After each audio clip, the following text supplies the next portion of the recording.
Hello and welcome to Daily Austin Music. My name is Colin McDonald. This is Austin Music News. Now, last week, Jimmy Fallon came to town and really completely nailed the totality of what Austin really is. It's the hole-in-the-wall bar packed with beautiful people, no band, and then we all break out into a John Denver song? And who is this guy? Is that supposed to be Leslie? And what about this guy? Is that what "Hi, how are you" means in New York? I guess this is the sauce we're selling. I can't blame the Tonight Show folks, or anyone for that matter, for eating it up. In a weird world, Keep Austin Weird is about as meaningful as natural flavors.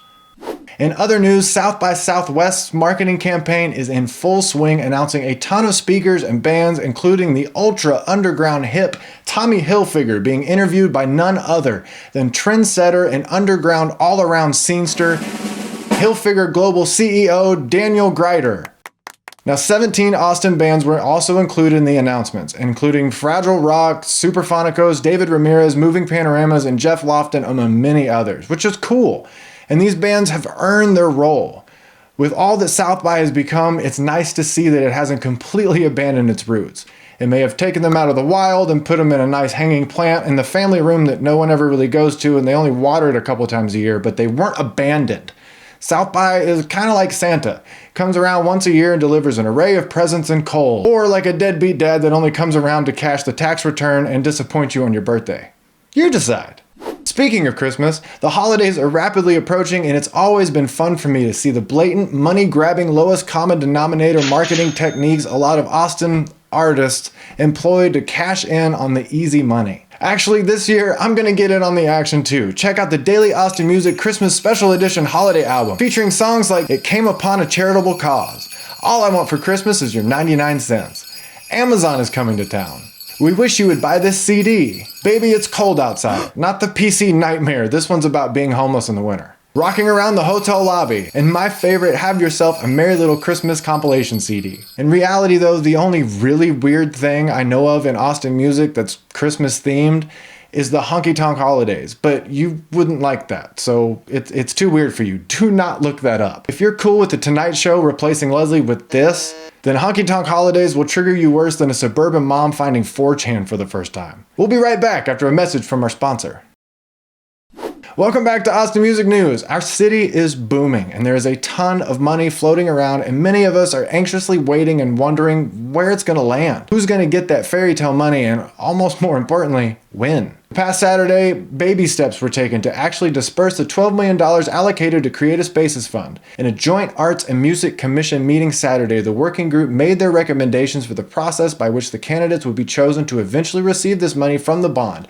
Pending approval by both commissions, upon approval, the commissions will formally submit their recommendations to City Council, who will then ultimately determine how, when, and who gets the money. But it wasn't all as boring as it sounds. You see, in the meetings like this, they have to allow for citizen communication. And communicate they did. Around 20 people spoke, but 3 things were consistent. Number 1, we sound really polite, almost Canadian.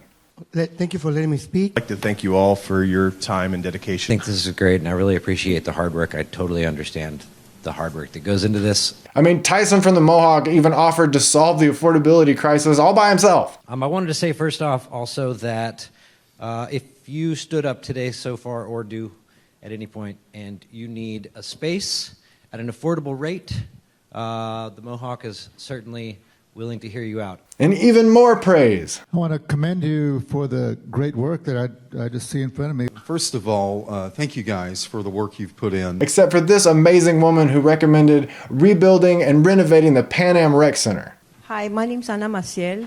I am president of the Oswaldo A.B. Cantu Pan American Recreation Center.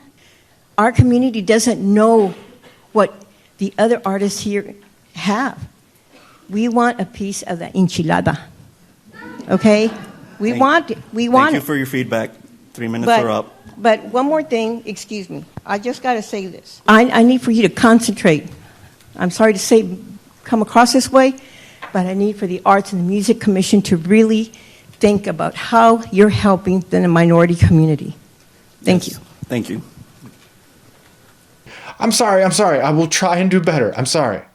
But many people spoke about the Mexican American Cultural Center and Mosaic Sound Collective as other possible recipients of the piece of the enchilada. And they made some good points, and it was nice to see so many from both the arts and music communities speaking up on a Saturday morning. It sounds like the overwhelming consensus is to split the money equitably between the MAC, Pan Am, and Mosaic, or according to this pie chart of weighted criteria. Wait.